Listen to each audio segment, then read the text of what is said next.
రామచంద్రం స్వామి Secunderabad Ganesh temple నుంచి బయలుదేరిన అయ్యప్ప భక్త బృందం మహాపాదయాత్ర నేడు 12వ రోజు చేరుకున్న స్వామి. ఎప్పుడెప్పుడా అని ఎదురు చూస్తున్నా కొల్లూరు పాంపుట్ట రానే వస్తుంది స్వామి. స్వామి శరణం.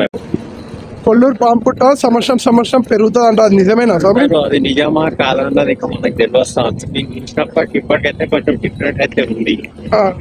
అక్కడ పాము కూడా తిరుగుతా అంట స్వామి, అది నిజమేనా? అది కూడా ఆ ఊరు కూడా కాల్ చేసినారంట కదా, అక్కడ ఉన్న విలేజ్ మొత్తం. ఇప్పుడు లేదు. ఎన్ని సంవత్సరాలు అవుతుంది సార్ మీరు పాదయాత్ర వచ్చి? 8 సంవత్సరాలు. 8 సంవత్సరాల పాంపుట్ట దగ్గర ఏం మార్పులు జరిగినాయి? ఎట్లుంది సార్ పాంపుట్ట? ఏమేం మార్పులు జరిగినాయి పాంపుట్ట దగ్గర అంటున్నా? మార్పులు జరిగినాయి.